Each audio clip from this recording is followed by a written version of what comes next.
Ulitin ko po, good evening sa ating lahat.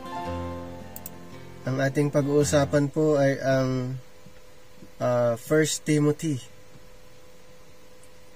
So, ang 1 Timothy, ito po ay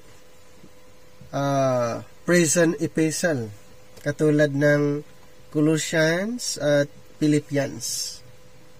So, ang 1 Timothy ay part po ito or kasama doon sa tinatawag na prison epistles.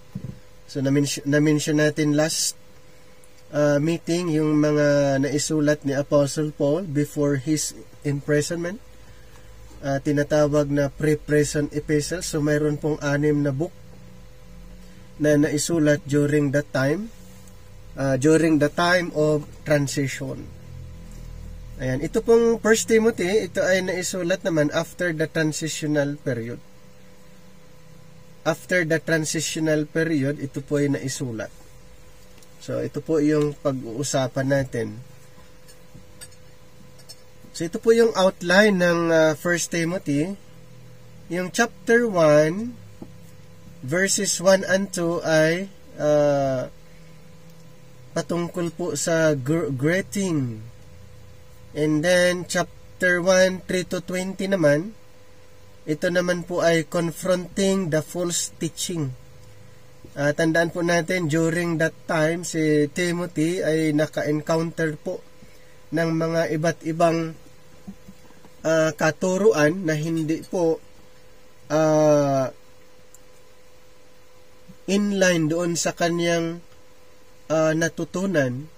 So, may mga false teaching, may mga false teachers at gusto nilang hatakin itong si Timothy.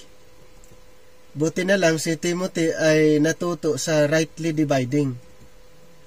Ayan, siya ba'y na-convince? Hindi. Hindi siya na-convince doon sa mga false teachers katulad nila Hymenaeus and Philetus. At marami pa pong mga false teachers na kanilang ini-introduce ang maling katuruan during that time. And in chapter 2 to chapter 3 verse 13, ito na may description po doon sa grace gospel na may kinalaman po sa living.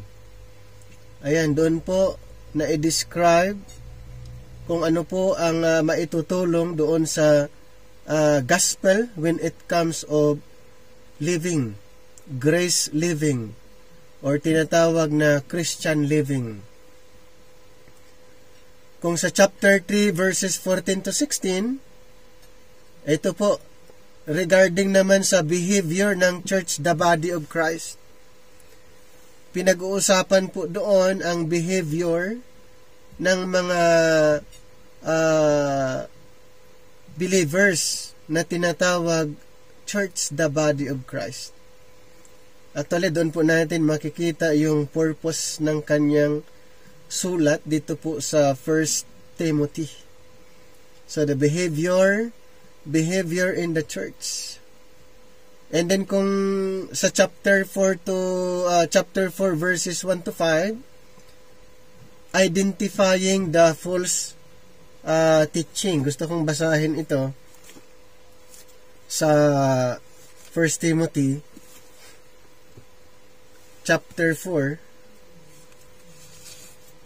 Ito po ay patungkol po sa false teaching.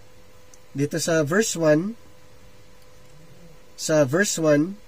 Now the Spirit speaketh expressly that in the latter time some shall depart from the faith, giving heed to seducing spirits and doctrines of devils, speaking lies in hypocrisy, having their conscience seared with hot iron, forbidding to marry and commanding to abstain from meats which God hath created to be received with thanksgiving of them which believe and know the truth.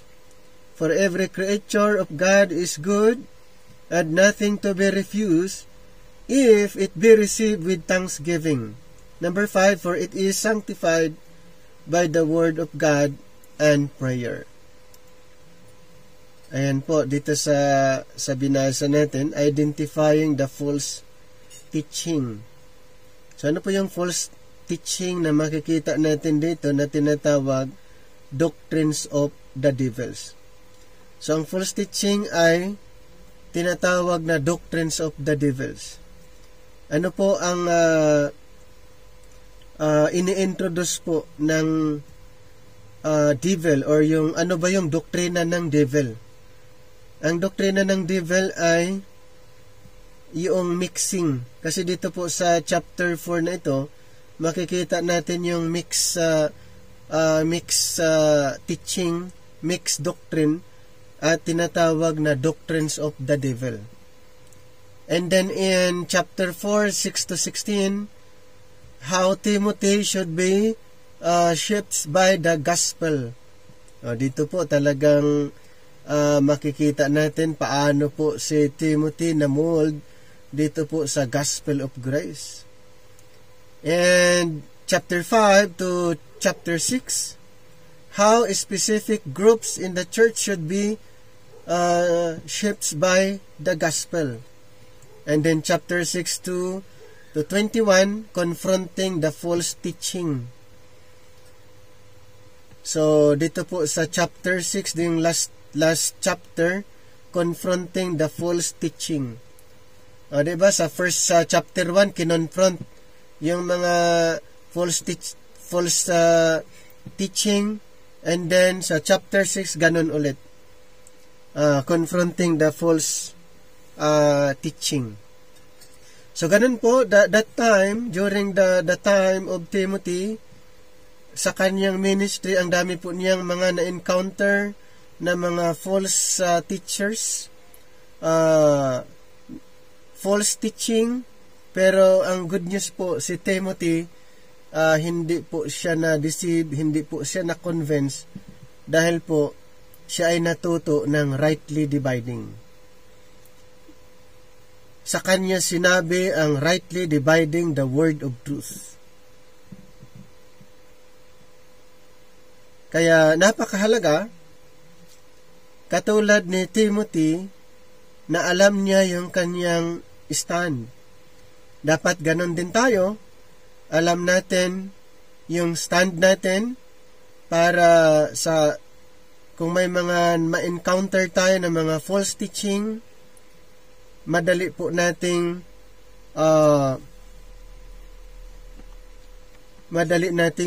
ma-discern or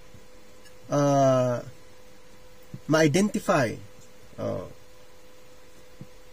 Alam natin agad kung yun ay false teaching, yun ay tamang teaching.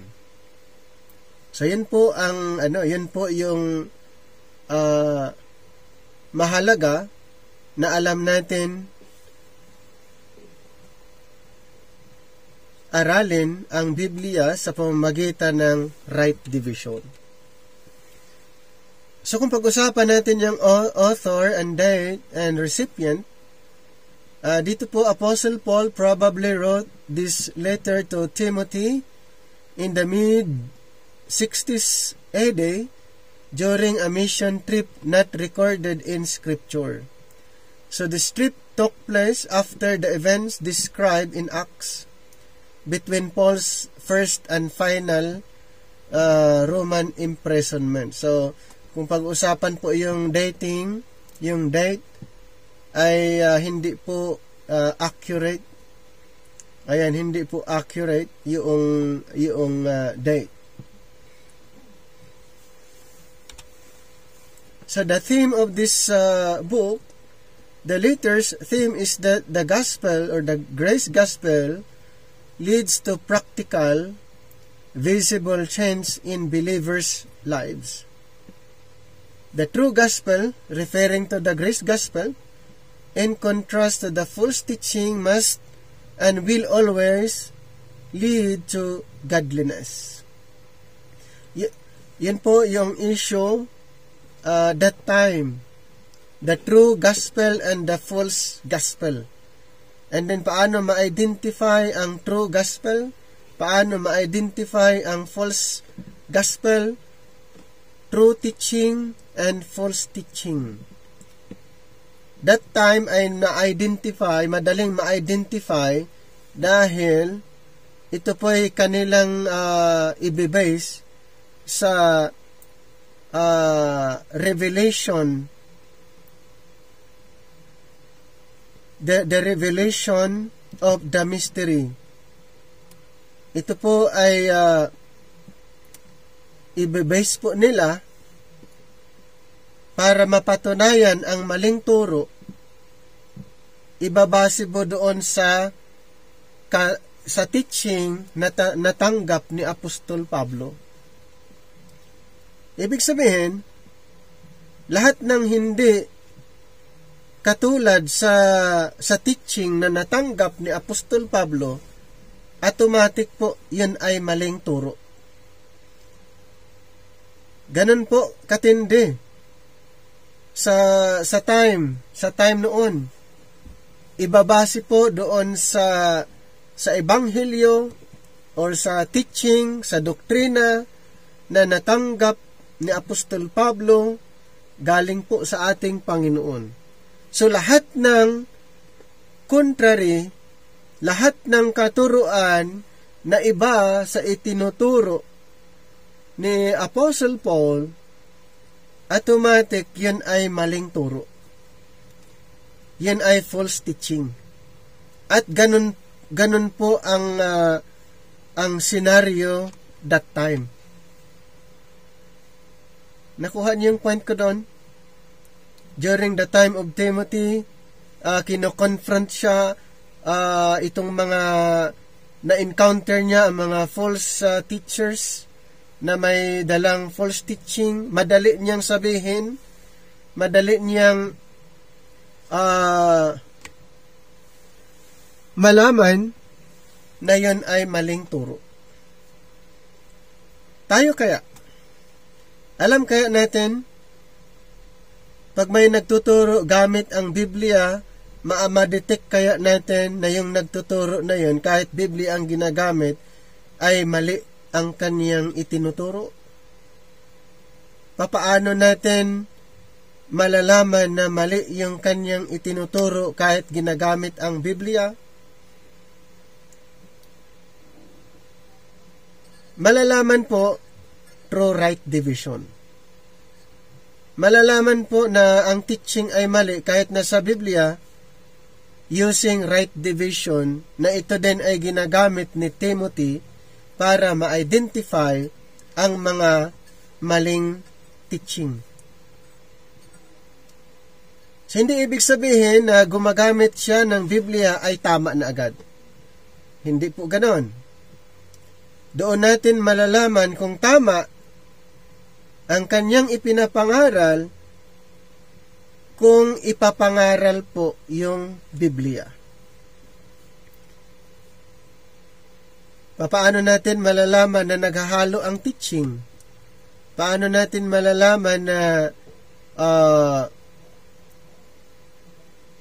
nagmix yung teaching?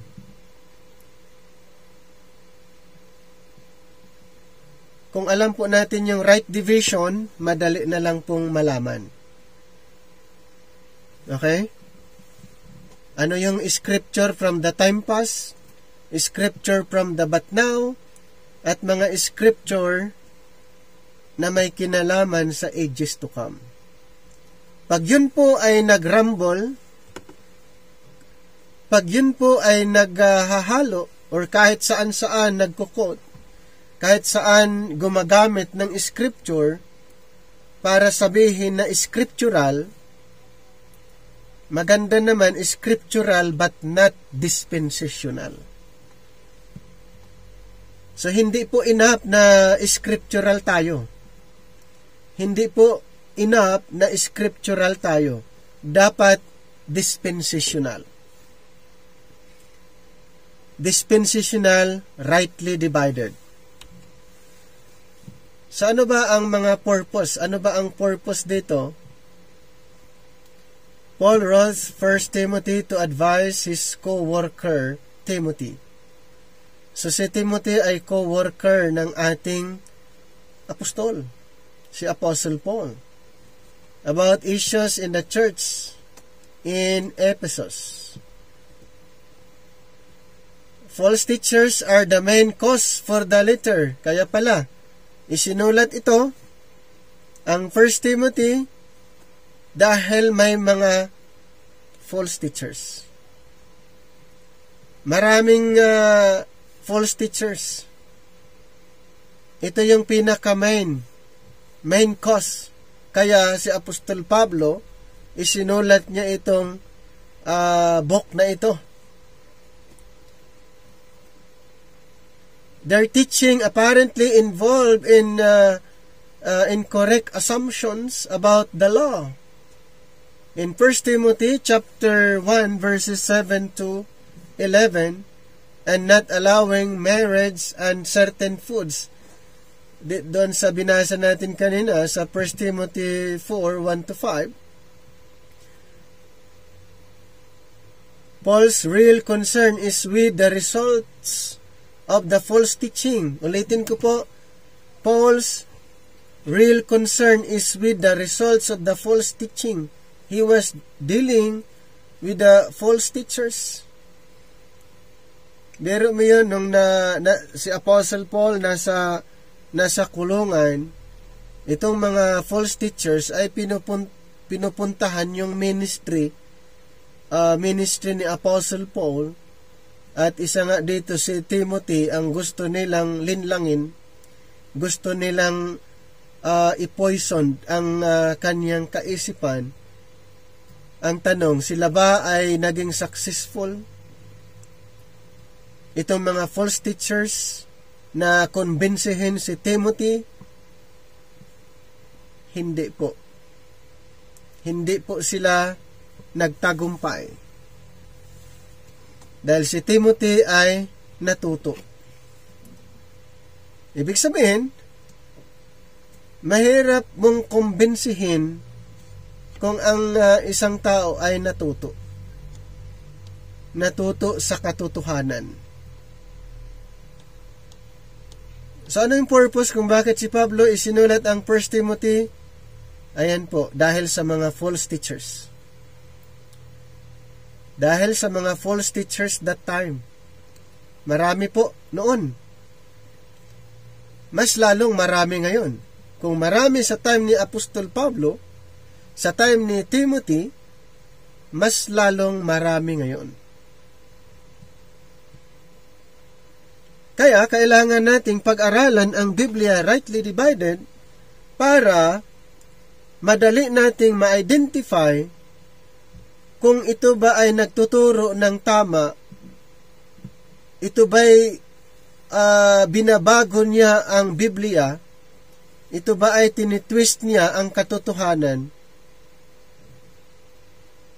Kung hindi natin aralin ang Bible rightly divided, hindi natin ma-identify kung binago niya yung context ng Bible, binabago niya ang mensahe ng nasa Bible, or pinaghahalo niya kung ano yung mga verses na nasa Bible.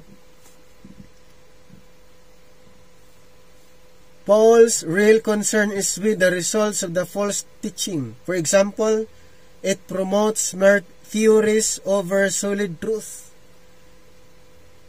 Ang mga false teachers, ang pinopromote niya more on theories. 1 Timothy chapter 1 verse 4 and chapter 6 verse 4, it also leads to arrogance. In 1 Timothy, dito po sa chapter 6 verse 4, he is proud knowing nothing. Tingnan niyo po sa verse 4. He is proud knowing nothing but doting about questions and strifes of words whereof cometh in vain, strife, railings, evil, surmisings. Ganun po, it also leads to arrogance. and greed in 1 Timothy chapter 6 and then 5 to 10. Diba? Dito sa number 6, but godliness with contentment is great gain. For we brought nothing into this world, and it is certain we can carry nothing out. And having food and raiment, let us be therewith content, but they that will be rich fall into temptations and a snare, and into many foolish and hurtful lusts, which drown men in destruction and perdition. For the love of money is the root of all evil, which while some coveted after, they have erred from the faith and pierced themselves through with many sorrows. Paul focuses on the fact that true Christianity is shown in lifestyles shaped by the grace gospel, or the gospel. Those whose lives are not shaped by the gospel have turned away from the faith. 1 Timothy 1:6, and then chapter 19:20, chapter 4 verse 1. So yun po yung purpose doon dito po sa 1 Timothy. So ano po yung mga key themes? Number 1, dito po sa 1 Timothy chapter 1 verse 5, marami pong mga verses, at ito po yung pinag-uusapan dyan sa mga verses na yan. The gospel produces holiness in the lives of believers, or the grace believers. There's no legitimate separation between belief and behavior. And those who profess faith but show no progress in godliness should question their spiritual health. So, yun po yung una. At matatagpuan po dyan sa mga na-mention ng mga verses. Sa 1 Timothy 1:5, chapter 2, verses 8 to 15, chapter 3, 1 to 16, chapter 4, verses 6 to 16, and chapter 5, verses 4 to 6, and verse 8, chapter 6, verses 3 to 5, verses 11 to 14, and verses 18 to 19. Number 2, the worldwide evangelism. So dito po ay talagang ipinapangaral ang gospel of grace. Yan. Dito sa 1 Timothy 1:15, chapter 2, verses 1 to 7, chapter 3, 16, chapter 4, verse 10. So, more on gospel presentation. Okay, more on gospel presentation na i-present po sa iba't ibang lugar ang grace gospel. Number 3, one key evidence of receiving the gospel is proper behavior in corporate worship according to 1 Timothy chapter 2 verses 1 to 15. And then chapter 3, 1 to 30 naman, pinag-uusapan doon yung the church leaders. Ayan. And then chapter 4, 6 to 16. And then, next, the key elements in how Christians should relate to one another in the church. 1 Timothy 5 to chapter 6, verse number 2. Everything God created is good in 1 Timothy 4 to 5.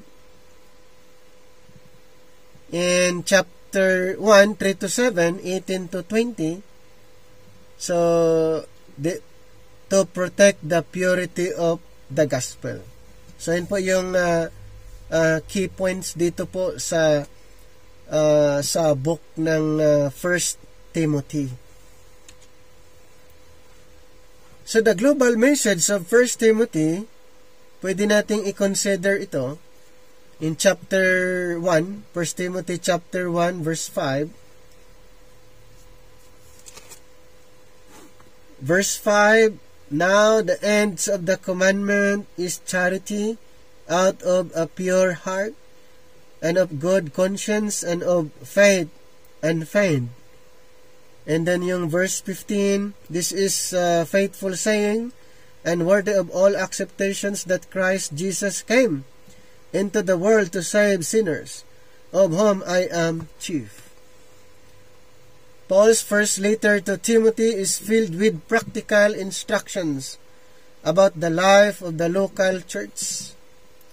Yet all this practical instruction is rooted in the gospel, rooted in the grace. Okay? Ito po yung global, the global message. Ayan, kaya kailangan po na maunawaan natin dahil ang gospel of grace ay para sa lahat. Ang mensahe po ng grace ay para sa lahat. At mayroong instruction si Apostle Paul kay Timothy at para sa lahat, lalong-lalo na sa mga local church. May mga practical instruction po rooted in the grace gospel. Ibig sabihin, yung mga instruction na malalaman natin ay rooted in the grace gospel and is intended to promote godliness and to spread the gospel of salvation to all people. Kaya pala din sinasabi sa Ephesians 3:9, our mission is to let people know or to introduce the gospel of the grace of God and to make all men see. Diba? Sa Ephesians 3:9, to make all men see what is the mystery. So that's our mission then. That's our responsibility bilang grace believers. Ano po? Introduce the grace gospel. Yun po ang mission natin. To make all men see. Gusto kong basahin lang yung verse na yun sa Ephesians chapter 3, chapter 3, verse 9, and to make all men see what is the fellowship of the mystery, which from the beginning of the world hath been hid in God, who created all things by Jesus Christ.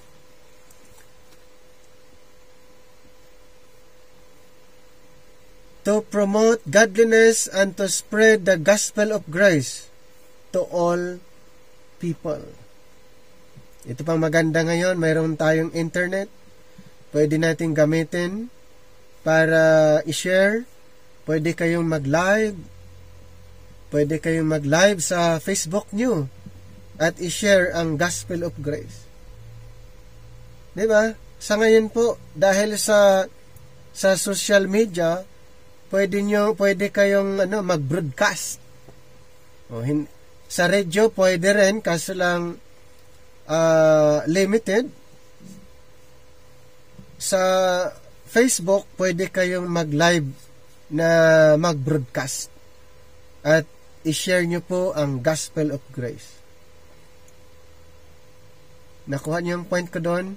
Kung pag-uusapan ang tinatawag na evangelism na na-mention po dito sa kay Timothy, gusto kong basahin yung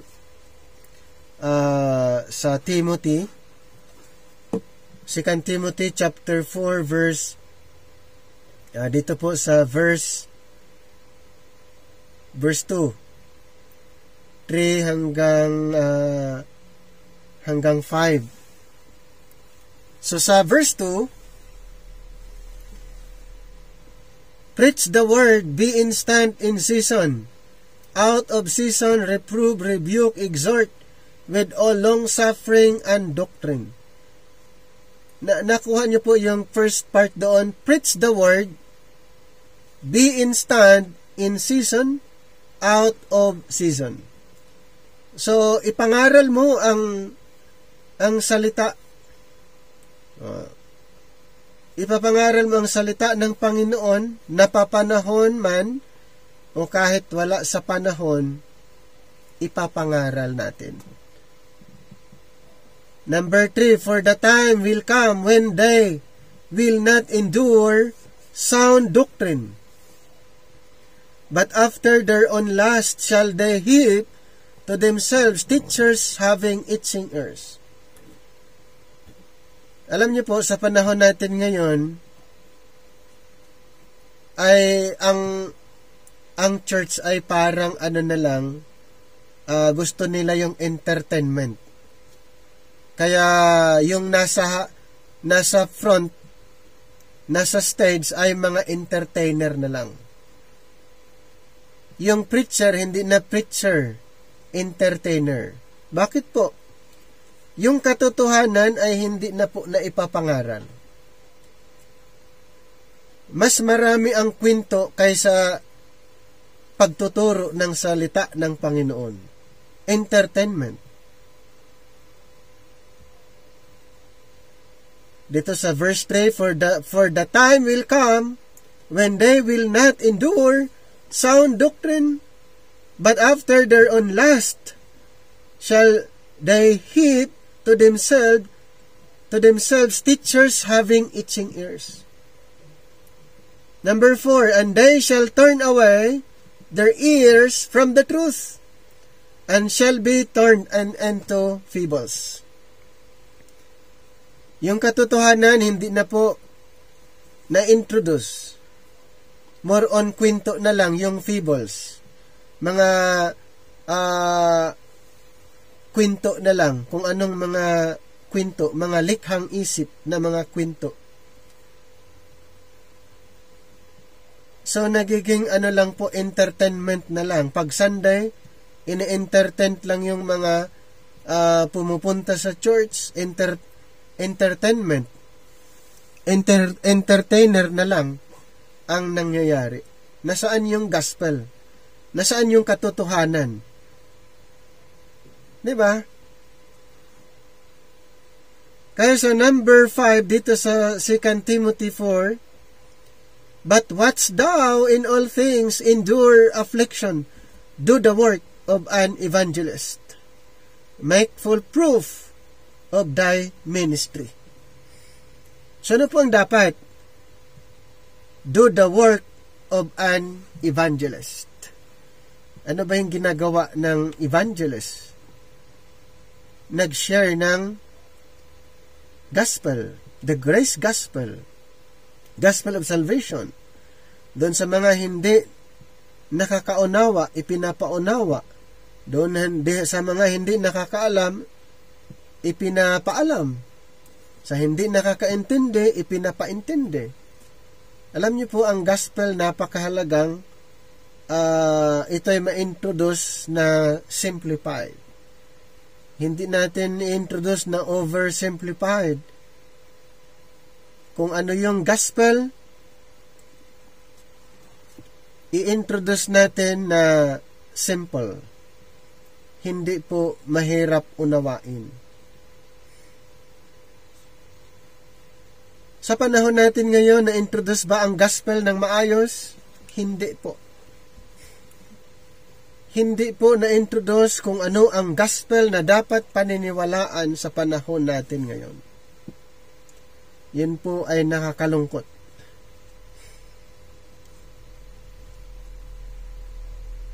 So sa 1 Timothy 2, 1-7, chapter 3, 1-13, and chapter 4, verse 10, to promote godliness and to spread the gospel of grace, the gospel of salvation, the message of salvation to all people.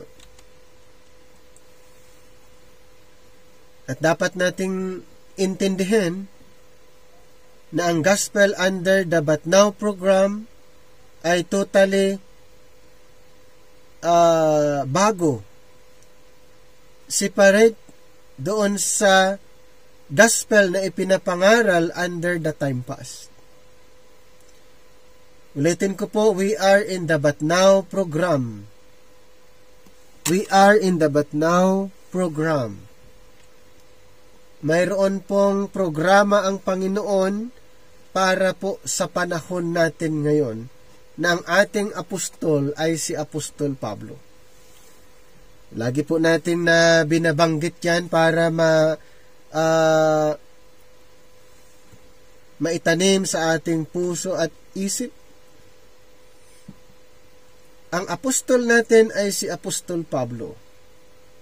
At ang programa na active ngayon ay ang programa ng grace, the dispensation of grace. Bakit natin ito ay lagi nating paulit-ulit na binabanggit? Dahil hindi po karamihan, hindi po ito masyadong na-emphasize na we are living under the dispensation of grace. And hindi tayo part doon sa time past program. Ang programa po na nag-operate, ulitin ko, ay ang grace program. Sino po ang apostle? Si Apostle Paul. Basahin natin saglit itong na-mention sa Ephesians chapter 3 na kay Apostol Pablo pinagkatiwala ang dispensation of grace. Ephesians chapter 3 verses 1 to 3, For this cause, I, Paul, the prisoner of Jesus Christ for you Gentiles, if ye have heard of the dispensation of the grace of God, which is given me to you ward, how that by revelation He made known unto me the mystery. Kanino po inirevealed? Kay Apostle Paul. Sa kanya po ipinagkatiwala ang dispensation of grace. Siya po ang pinagkatiwalaan ng programa sa panahon natin ngayon. Kaya nga, kung ano ang teaching under this time, yun yung teaching. Kung ano yung katuruan na para sa panahon ngayon, yun po yung turo. Hindi pwedeng ihalo ang teaching during the time of Jesus Christ before His death na naisulat sa Matthew, Mark, Luke, and John. Dahil napaka-obvious po na yung ministry ng Panginoon nung hindi pa siya namatay ay nakafocus lamang po. Nakafocus lamang po siya sa bayang Israel. At yun nga po ang kanyang purpose. Ang purpose talaga kung bakit siya naparito para sa bayang Israel. Nung siya ipinanganak, para sa bayang Israel. In fulfillment po sa sinabi ni Propeta Isaiah. So si Jesus Christ ay ipinanganak para iligtas ang bayang Israel. Okay? Nung siya'y nagministry para sa bayang Israel. At nung siya'y namatay din siya para sa bayang Israel. Ayon sa Isaiah 53. Kailan lang po nagiging part ang mga hintel na naging bahagi sa programa nung ang Panginoon nag-open ng panibagong program? Ibig sabihin, nung hindi pa inirevealed ng ating Panginoon kay Apostol Pablo ang mensahe ng grace, ang ginawa ni Kristo sa cross ay para lang sa Israel. Nung namatay si Kristo, habang hindi pa inirevealed ang dispensation of grace, yung work ng Panginoon sa cross, yung ginawa niya sa cross, ay para lang sa Israel. Good news, dahil ang Panginoon nag-open ng panibagong programa na ang mensahe ay ang kanyang ginawa sa cross, yung kanyang finished work, na ang mga Gentiles, kung maniniwala sa kanyang ginawa doon sa cross, ay maligtas. Maging ang Israel, under the dispensation of grace, kung maniwala, sila din po ay maligtas. So, hindi ibig sabihin na yung ginawa ni Kristo sa cross, agad-agad ang mga hintel ay part na po doon sa kanyang ginawa. Yung work ni Christ nung si Kristo ay namatay, yan po ay fulfillment sa sinabi ng ni propeta Isaiah.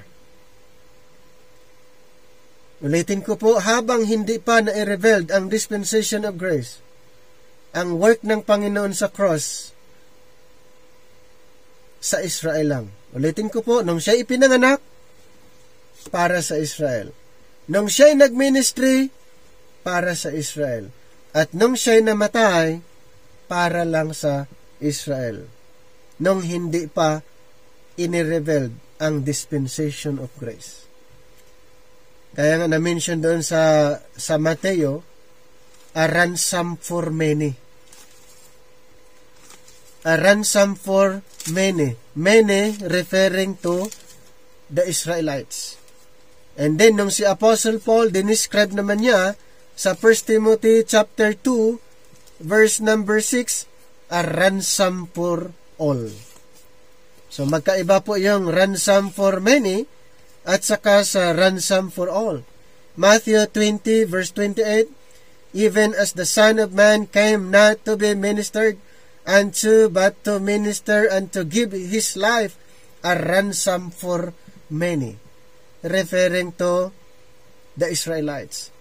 And then, nung si Apostle Paul, i-describe niya yung ginawa ni Kristo dito po sa 1 Timothy chapter 2. 1 Timothy chapter 2, dito sa verse 6, who gave himself a ransom for all. Magkakaiba po yan. Ransom for all and ransom for many. Kailan po sinabi na ransom for all? Nung inirebelled na po ang dispensation of grace. Dahil ang dispensation of grace ay for all. Pero nung hindi pa na-revealed ang dispensation of grace, yung ginawa ng Panginoon sa Israel lang. Okay? In fulfillment doon sa sinabi ni propeta Isaiah 53 verse chapter 53, dito sa verse 8, he was taken from prison, from judgment, and who shall declare his generation? For he was cut off out of the land of the living for the transgression of my people. Sino yung kanyang bayan? Bayang Israel. So, ibig sabihin, yung si Kristo yung namatay siya bilang ransom for the Israelites. At yun po ang katuparan doon sa prophecy. Yung ginawa ng mga Israelites noon ng mga offerings, mga sacrifices, ito po ay shadow doon sa reality. Lahat ng mga yan ay shadow at si Kristo yung reality. So since si Kristo po yung siya po yung figure doon, kaya nung dumating si Kristo at yung inialay niya ang kanyang buhay, ito po ay fulfillment sa sinabi ng mga propeta. Si Kristo po yung tinatawag na Lamb of God. Siya po yung inialay. And after that, hindi na po sila mag-aalay pa. Yan po yung fulfillment.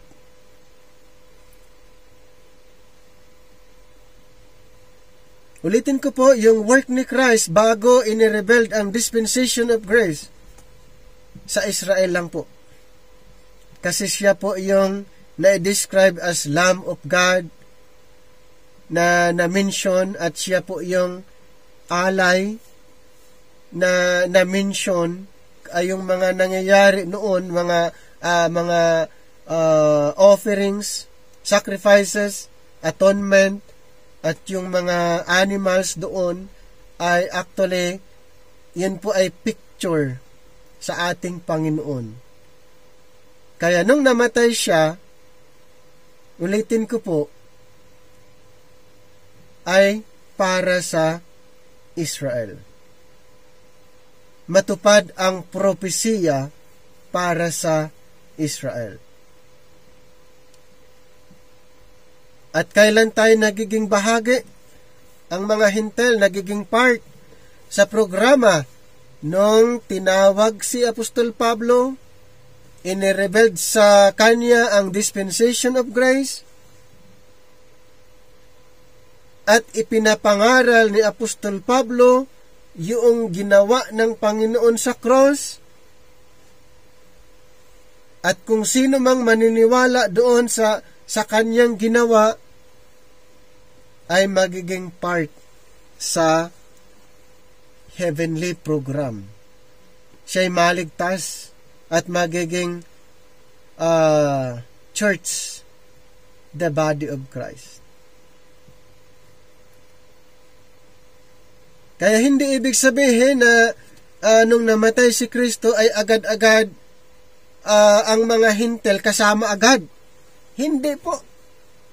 Habang wala pa yung apostol ng mga hintel, hindi pa po tayo parte doon sa kanyang ginawa sa cross. Habang hindi pa ipinaliwanag ng apostol natin na si Apostol Pablo, hindi pa tayo bahagi doon sa kanyang ginawa. Hindi tayo part doon. Ang ginawa ni Kristo nung hindi pa inirevealed ang dispensation of grace ay fulfillment, totally fulfillment sa prophecy patungkol po sa Kanya.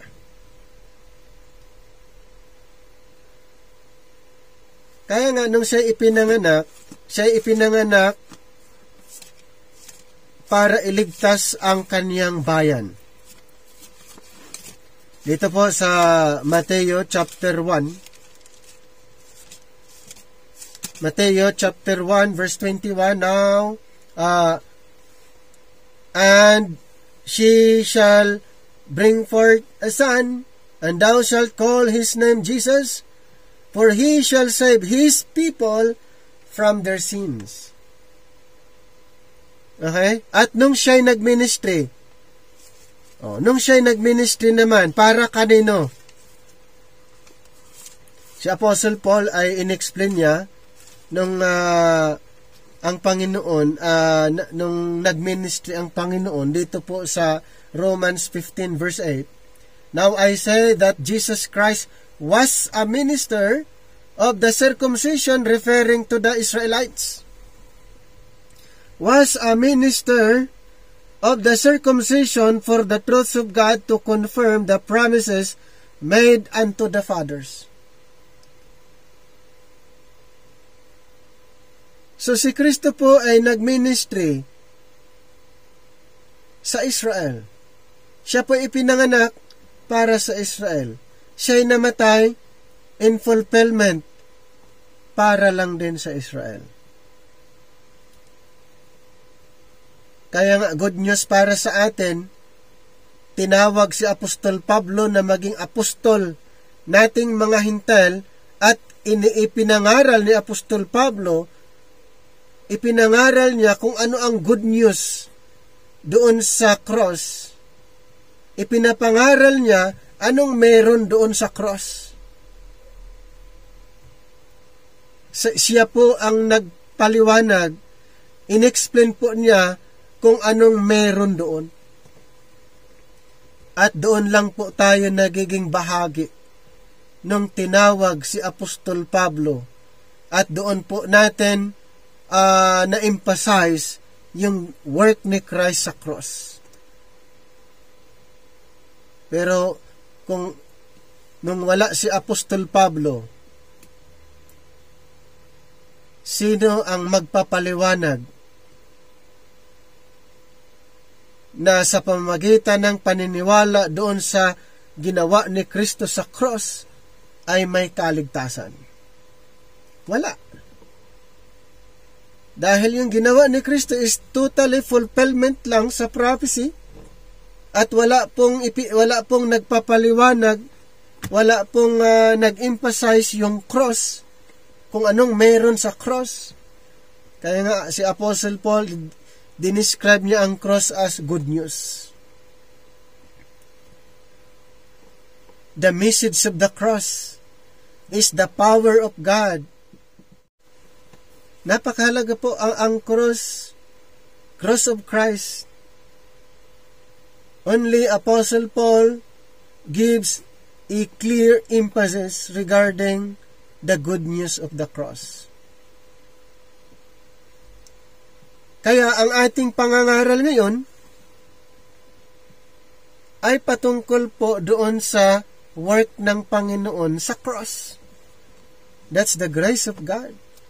Yung ginawa niya doon, yung ginawa niya, pagpapaniwalaan natin yon, doon tayo maligtas. Kung papaniwalaan natin yung ginawa niya, tayo'y ma-justified. Kung paniwalaan natin yung ginawa niya doon, tayo ay kanyang tinubos, napawalang sala, ginawang righteous, at ibinilang sa katawan ni Kristo, miyembro sa katawan ni Kristo. So, ganon ang emphasis. Kaya under the dispensation of grace, kailangan po nating maunawaan ano yung instruction ng Panginoon under the dispensation of grace. Wala po doon sa time past ang instruction para sa atin. Wala din po sa ages to come ang instruction para sa atin. Ano yung mga books under ages to come? Hebrews to Revelation. Ano naman ang mga books under time past? From Genesis to the book of John, and then first part ng book of Acts. Ano naman yung mga books under the but now? From Romans to Philemon. Kailangang malaman natin yan para hindi po maghahalo. Hindi po tayo matukso na paghahaluin ang mga instruction ng ating Panginoon. I feel I must remind the reader of this synopsis that my objective is not to give an expositions of the book, but to comment upon words, expressions, or subjects which fall within a dispensational frame of reference. Therefore, not every verse will be treated, and the treatment will not necessarily be in chronological order. Paul addresses Timothy as, in 1 Timothy chapter 1 verse 1, Paul, an apostle of Jesus Christ by the commandments of God, our Savior and Lord Jesus Christ, our hope. He uses a very strong statement here in defense of his distinctive apostleship. Kaya pala sinabi niya, Paul, an apostle of Jesus Christ. So inintroduce niya his defense of his distinctive apostleship by the commandments of God. It is not without significance that he uses this very same expression in referring to the propagation of his distinctive preaching of Jesus Christ according to the revelation of the mystery, according to Romans 16:26. Ganun po. Si Apostle Paul, ulitin ko, siya po ay pinili ng Panginoon. At yung ang kanyang mga natanggap ay commandment din galing sa Panginoon, commandment para sa dispensation of grace, na dapat niyang ipangaral according to the revelation of the mystery.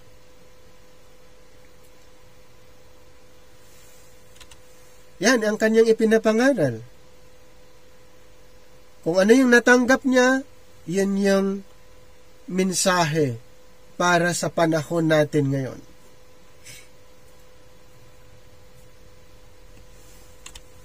The word hope is both significant, important word, and a distinctly dispensationally oriented word. If we ask, what is our hope? The answer most often given is the rapture. Okay? Yan po. Yung rapture. Yan po yung hope natin. Ano naman yung sa mga Israel?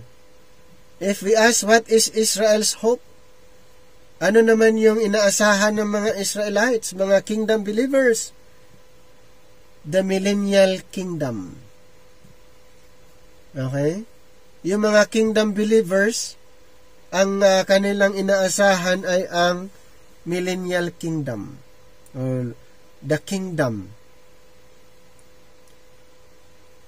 Ang church, the body of Christ, ang hope ay ang rapture. Ang mga kingdom believers ay ang millennium. In a certain context, these answers are correct, but they are not universally true. If we are not careful, we are in danger of placing more emphasis upon an event rather than upon the person who makes the event possible. Paul did not say, and the rapture, which is our hope, but the Lord Jesus Christ, which is our hope. So, yun po yung na-mention sa Titus. So, kailangan po complete the Lord Jesus Christ, which is our hope. Even the Old Testament prophet, in describing the hope of Israel, does not say, it is the kingdom, but a hope of Israel, the Savior thereof. Diba? Na-mention sa Jeremiah 14:8. Hindi ganon yung description. Kaya kailangan kumplituhin yung description kung pag-uusapan ang hope of the kingdom believers, and then the hope of the church, the body of Christ. In Acts 28:20 compared to 26, 6-15, and when Paul refers to the hope of Israel, he does not have in mind the earthly kingdom, but the Lord Jesus Christ in resurrection. So ganun po yung yung concept that time. Kaya sa sa concept natin, nung pinag-aralan natin ang buong programa, ay agad nating sasabihin na ang inaasahan ng mga kingdom believers ay doon. Kasi ayon doon sa pag-aaral ng prophecy. Pero maganda na kumpletuhin natin. Ayan. Ang sagot, hindi lang agad na kingdom. Ayan. Hindi agad ganon. At ganon din po sa rapture, which is our hope, the Lord Jesus Christ. And Israel's hope then does not have in mind during that time regarding the earthly kingdom, but the Lord Jesus Christ in resurrection.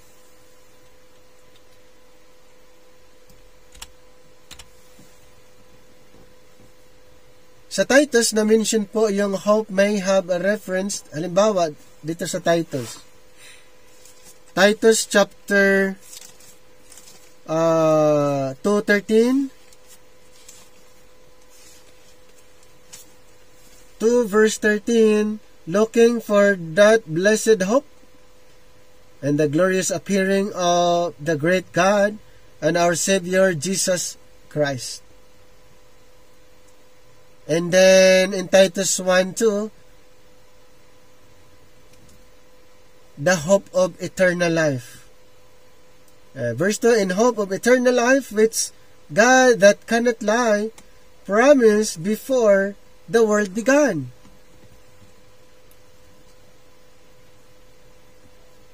In hope of eternal life. Mayroon din dito sa verse chapter 3 verse 7, that being justified by His grace, we should be made heirs according to the hope of eternal life. Ayan, na-mention din yung the hope of eternal life. And then in Romans 5:2, regarding the hope of glory. Ano po yung glory na na-mention dito? Romans chapter 5, verse 2, by whom also we have access by faith into this grace, wherein we stand and rejoice in hope of the glory of God. And aside from that, may na-mention din sa Romans 8:23 and 24. Chapter 8, 23 to 24.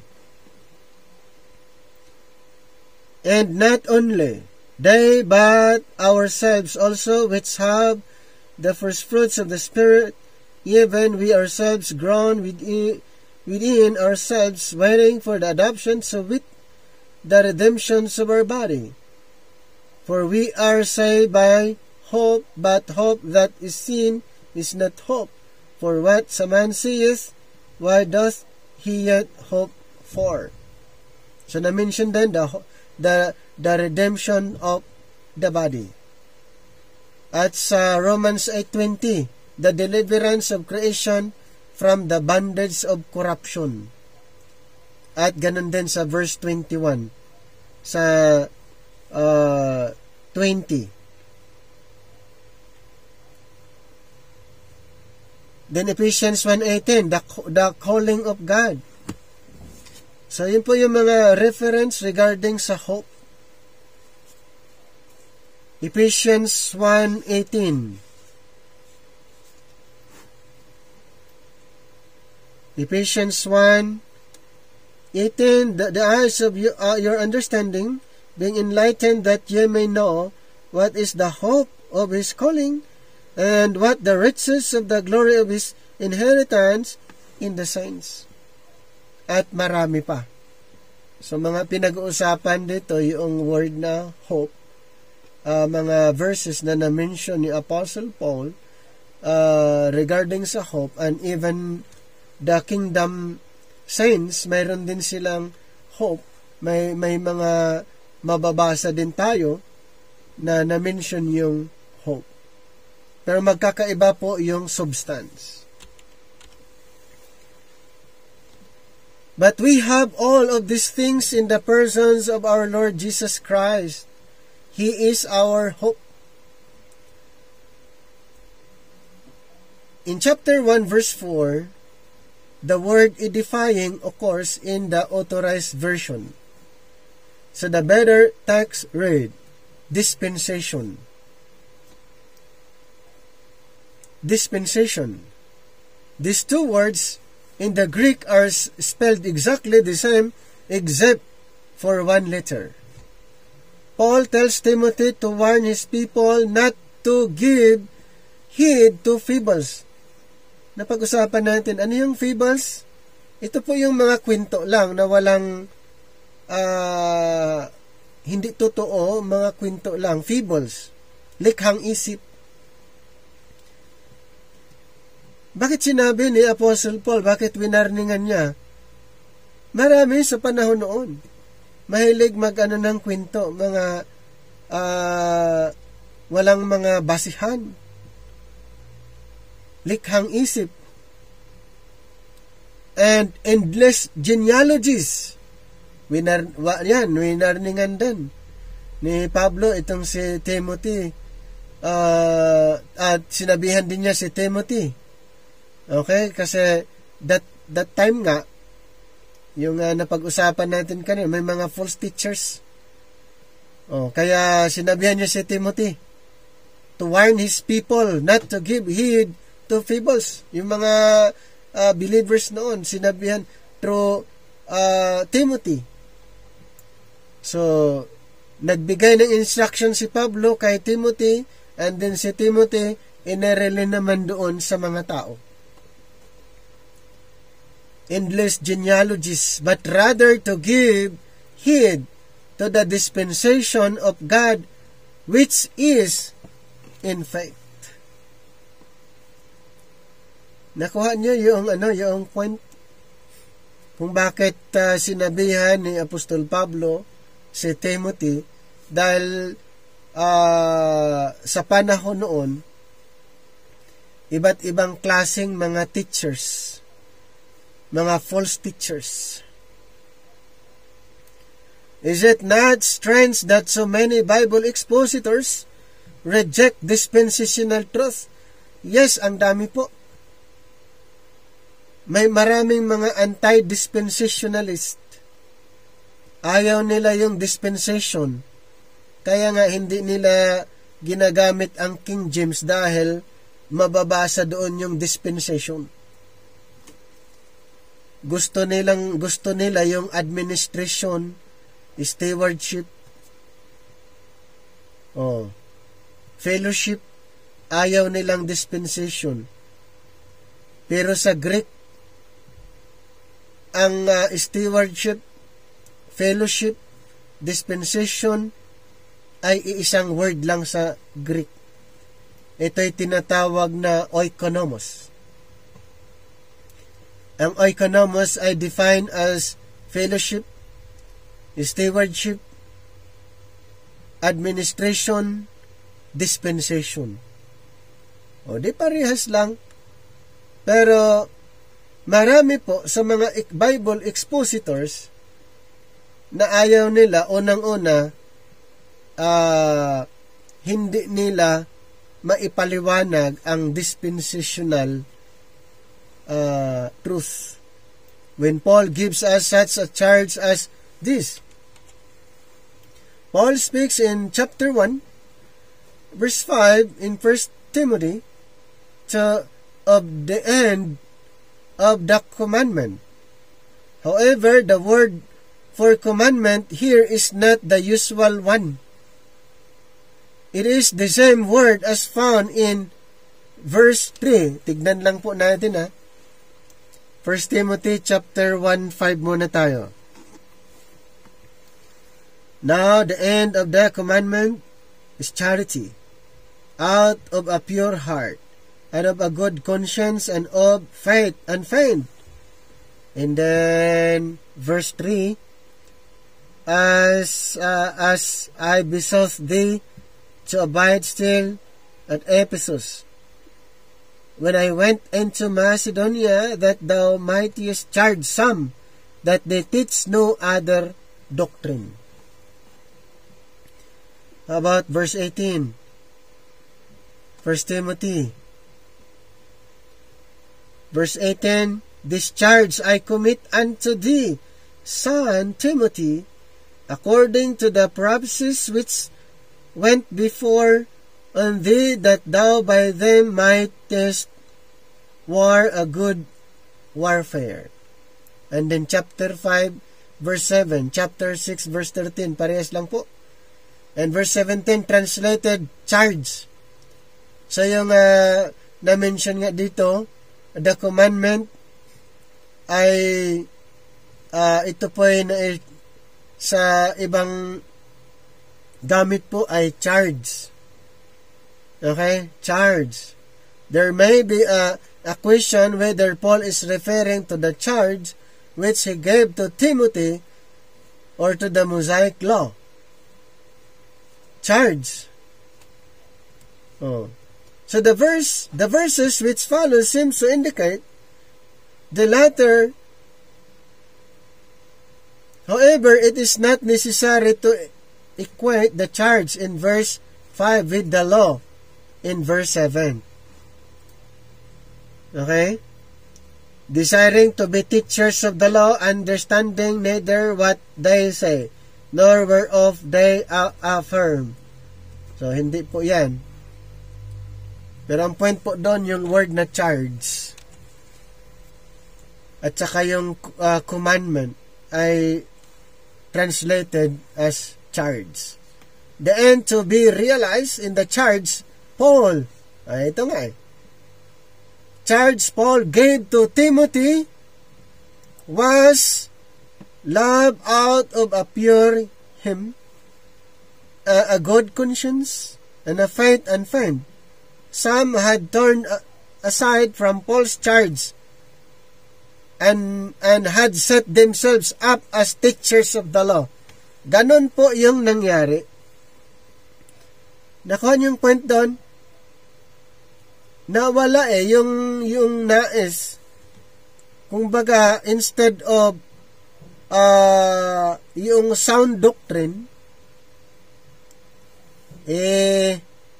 maraming nag-desire ng maging teachers of the law.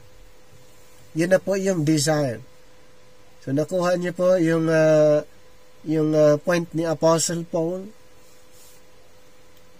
Anyone who tries to put God's people under the law, referring to the law of Moses, in this dispensation, falls under Paul's description, understanding neither what they say, nor whereof they affirm. Paul never berates or belittles the law. It is holy, just, and good, according to Romans 7:12. Alam ni Apostle Paul yan.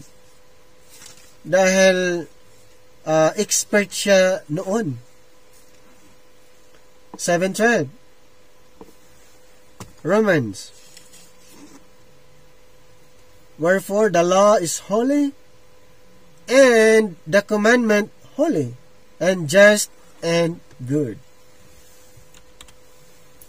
Paul's gospel really established the law, Romans 3:31, not by putting believers under it,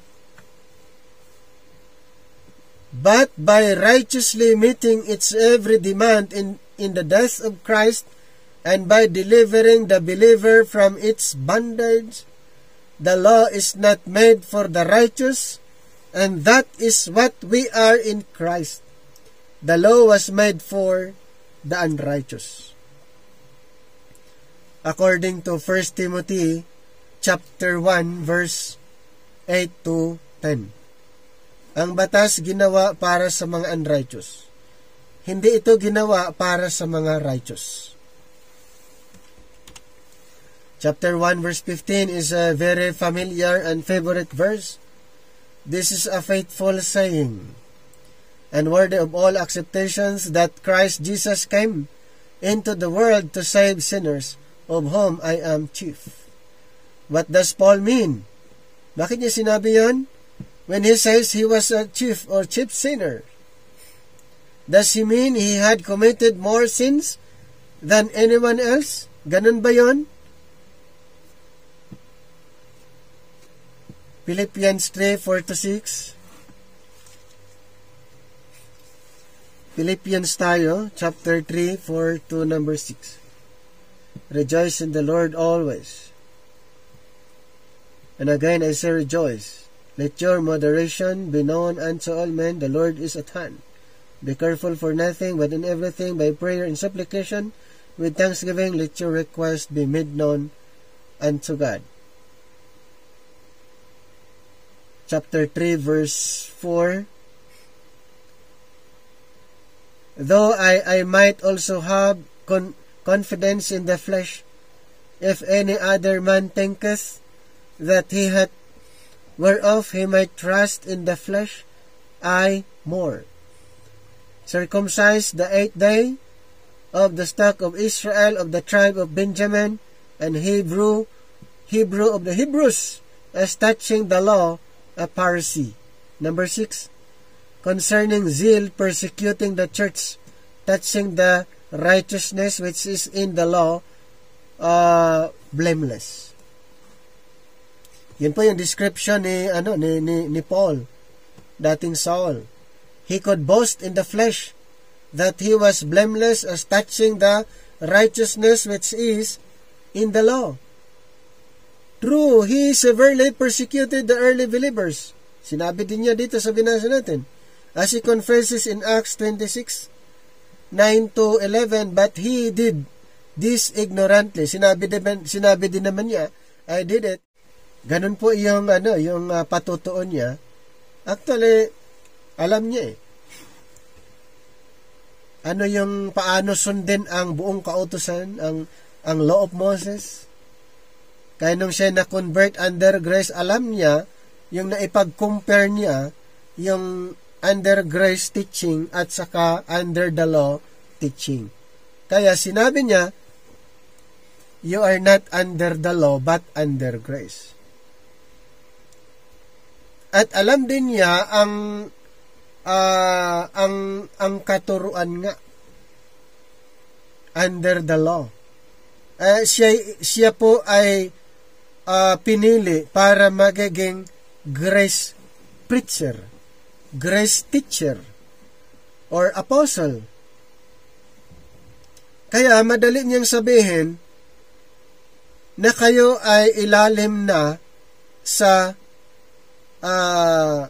biyaya or sa dispensation of grace. Wag na kayong pasakop sa law of Moses. Madali niyang sabihin yon. Kasi alam niya ang turo sa katuruan regarding the law of Moses and then the teaching under grace. So the word translated chief in verse 15 is the same word translated first. So ito pong sa 15, yung word na chief at saka yung sa verse 16 ginamit na parehas. The chief at saka yung first. That in me first, yung sinasabi doon, kumbaga same. Yung the word translated chief doon na siya yung na-describe chief sinners, and then parehas din sinasabi na in me first, Jesus Christ might show forth all long suffering for a pattern to them which should thereafter believe on Him to life everlasting. Ayan. So the word protos may mean first in time or place or rank. Paul was foremost or chief as the leader of the opposition against Jesus Christ and His followers. And of course, there is a sense in which persecuting Christ in Acts chapter 9 verse 4. He is the chief of sins. Ayan. Yun yung description yung una. Okay, ngayon po ay siya po ang naging pattern. In me first, Jesus Christ might show forth all long-suffering for a pattern to them which should hereafter believe on Him to life everlasting. But what does Paul mean by in me first? Anong ibig sabihin niya na sinabi niya in me first? Had not many others been saved before Paul? Yes, but their salvation was not a pattern. Maraming naligtas bago kay Pablo, ang dami po, pero hindi yan pattern. Salvation salvation was not a pattern for us in this dispensation of grace. Kasi nga, yung mga nasave noon under kingdom, under the kingdom program, so hindi yan. Si Pablo po, siya ay nasave under grace. Siya po, first convert, saved by grace, kaya siya po yung pattern under the dispensation of grace, hindi po yung nauna sa kanya. Kasi hindi naman sila saved by grace. Their salvation, while entirely gracious, was based upon the covenants of promise. Paul, the persecutor, had violated God's covenant, and his salvation was a matter of pure grace and mercy. As such, he is the pattern for all who today believe. Ganun po, kaya pala sinabi doon sa 1 Timothy 1:15-16 na siya yung pattern under the dispensation of grace. He was saved by grace. Totally by the grace of God.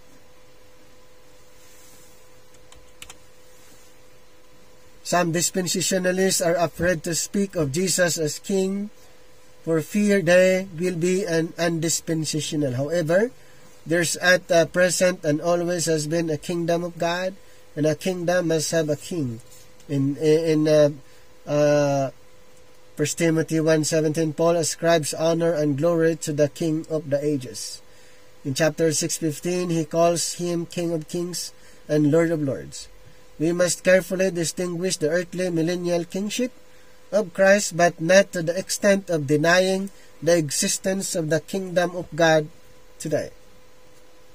Referring to the spiritual kingdom, not referring to the earthly material visible kingdom. Yung na-mention ni Apostle Paul, nag-mention ng regarding the kingdom of God, ay hindi po yan literal, physical, visible kingdom. The need for dispensational understanding is seen in the way of Jehovah's Witnesses handle in chapter 2, 5, 6. For them is one God and one mediator between God and man, the man Christ Jesus, who gave himself a ransom for all, to be testified in due time.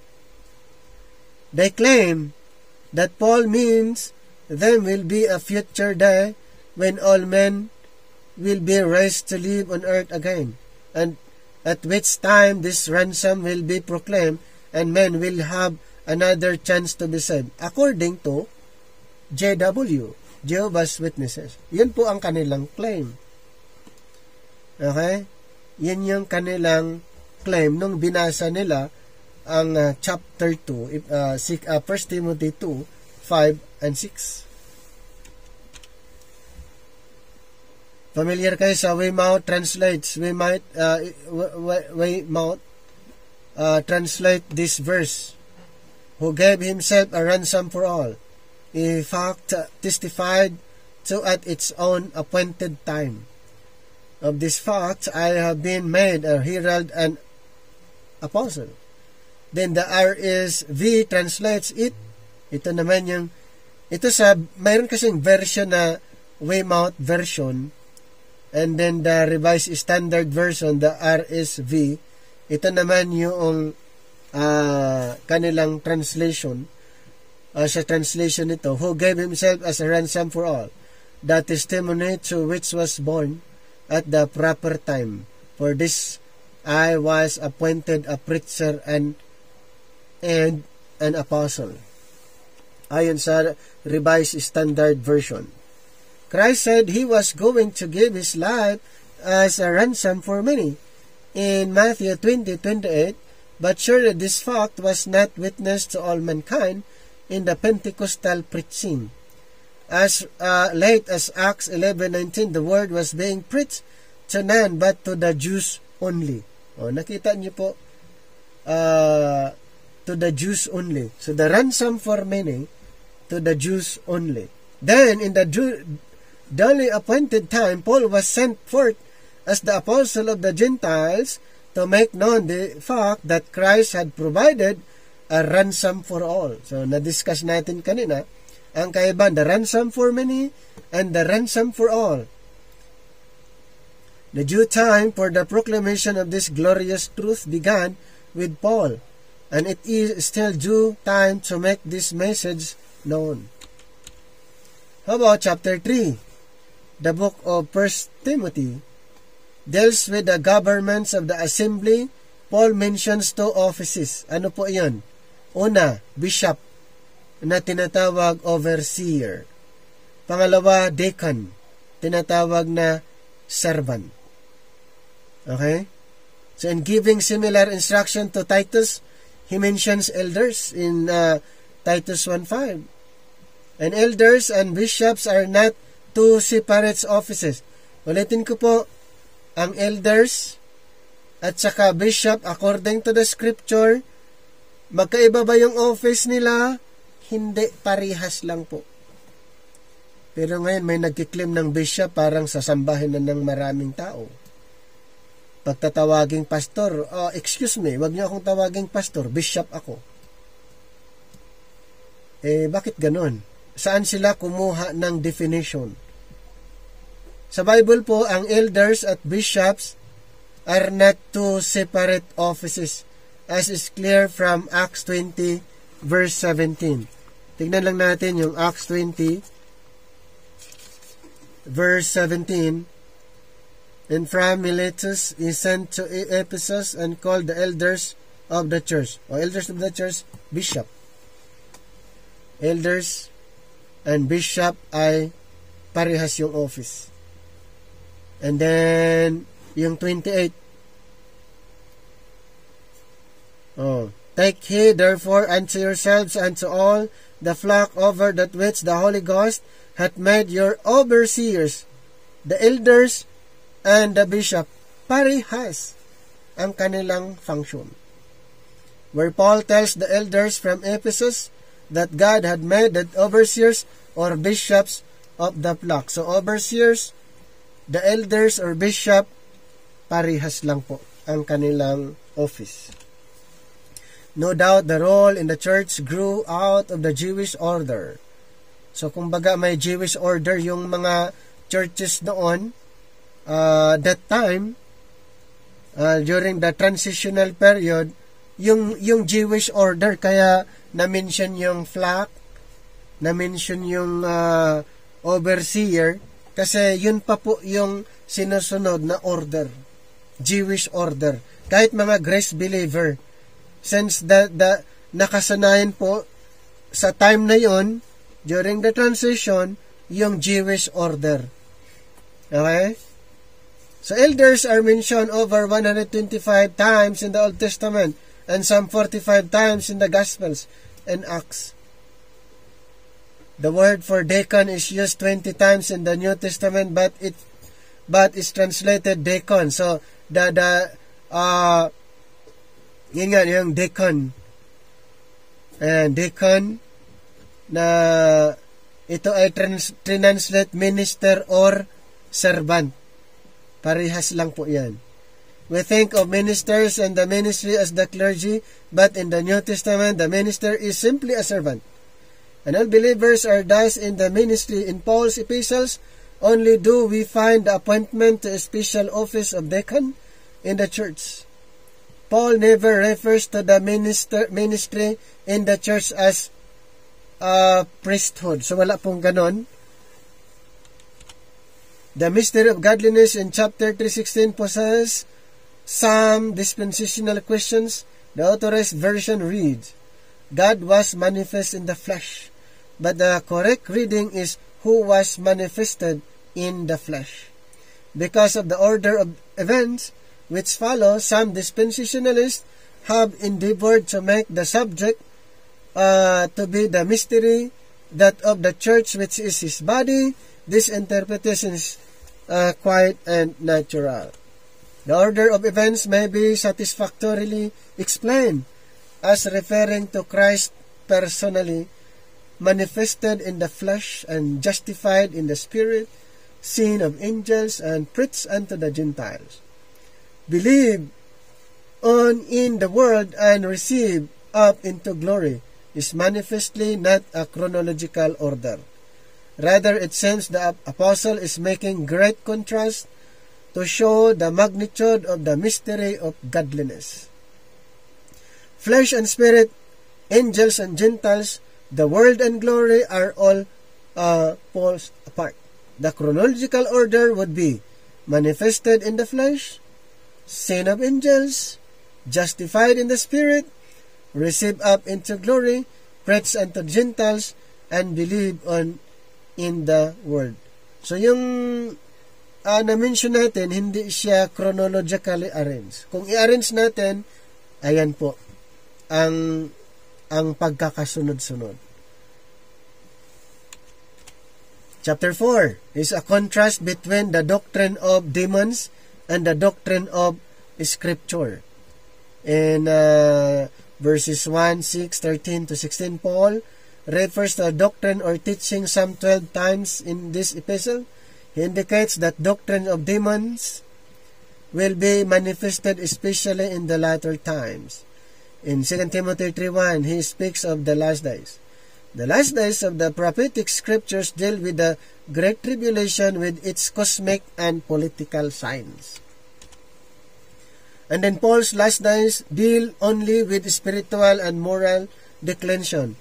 We believe the last days of his epistles precede those of the prophetic scriptures, but since the tribulation will apparently follow immediately after the rapture, it is evident that two sets of these colors. So the main point to remember is that in Paul, there are no political or cosmic signs. Diba na, kung i-compare natin doon sa signs of the second coming, mayroong tinatag na political or cosmic signs which must be fulfilled before the rapture. Ano po yun? The no political cosmic signs. Otherwise, it would be illogical to speak of an imminent coming of Christ. So, ulitin ko po, wala po itong mga signs before the rapture or sa rapture walang signs. Kasi nga, ito pong mga cosmic signs ay signs po ito sa second coming. Pero sa rapture po, wala po itong mga cosmic signs, political or cosmic signs. Among other things, the doctrines of demons involves a teaching to abstain from meats. At one time, this was a divine command before Genesis 9:3. Man was permitted to eat only fruits and vegetables, pero ang ginawa ni demons ay dinadala under grace na ganun po, pero noon pa yon. So, ang tawag doon, doctrines of the demons na. Since the fall man has been disobeying God, and after Leviticus 11, Israelites were commanded to abstain from many kinds of meat. Now, Paul says all such commands are doctrines of demons. O, yung mga ganun na, doctrines of demons na. Kasi noon, pwede yon. Hindi naman pwede ganun pa rin, pinagbabawal pa rin, huwag kang kumain ng karne. Huwag kang kumain ng ganito, huwag kang kumain ng tinawag na ni Pablo na doctrines of the demons. Kasi nga, yun ay teaching noon, hindi naman yun ay teaching pa rin hanggang ngayon. Thus, a divine command, if not interpreted dispensationally, may become a doctrines of the demons. Kaya pala, kung hindi natin unawain dispensationally, magiging doctrines of the demons. It is evident from chapter 5 that Paul did not practice the communism which was connected with the kingdom gospel. in Acts 4:32 and 35. Yung mga communal, yung mga something in common during that time na ginagawa ng mga apostles at syempre in relation with the kingdom. Paul says, if any provide not for his own, and especially those of his own house, he has denied the faith and is worse than an unbeliever. So, hindi katulad doon sa Acts na provided lahat kahit hindi sila mag-work, provided. Pero during the time of Apostle Paul, kailangan po na mag-work. They had to be over 60 years, married only once, and known for good works of every kind. But if they had relatives who were able to support, then the church was to be relieved any obligation doon sa verse 16. One dispensational distinction often made is that today there are no angelic visitations as in previous days. Noon mayroon ng mga angelic visitation, while this is not to be supposed. God has put all of His angels in cold storage, wherein that resumption of the kingdom program. Ibig sabihin, ang mga angels ay nag-antay po na mag-resume ang kingdom program. Doon ulit sila magkaroon ng work or mag-function.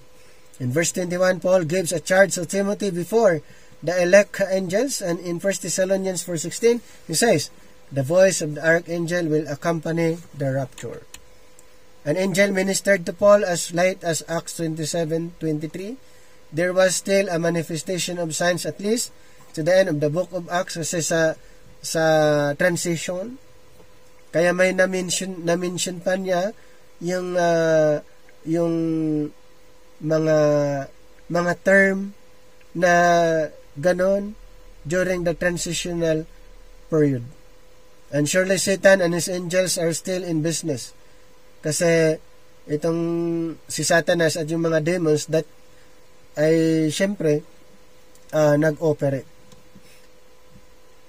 Patuloy na gumagawa. Si Sir Robert Anderson, kung kilala nyo, mayroon siyang book na ang title, The Silence of God is no doubt correct, namely that during this dispensation of the grace of God, which is actually an amnesty of God's part toward the world that is deserving of judgment, the heavens are silent, and the next time God speaks from heaven, it will be in terrible judgment. Ayon kay Sir Robert Anderson. Paul's instruction to Timothy to stop drinking water only, but to take a little wine for his stomach's sake, is another indication of the cessations of the sign gift of healing.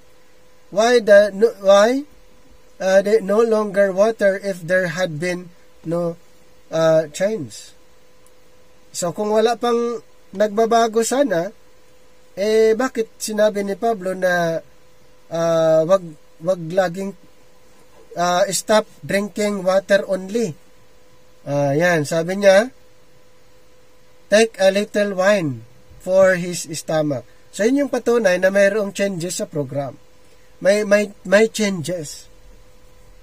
Apparently, before this, Timothy had been drinking only water and had been relying upon some form of divine healing for his oft-recurring illness. Now, Paul prescribes a remedy.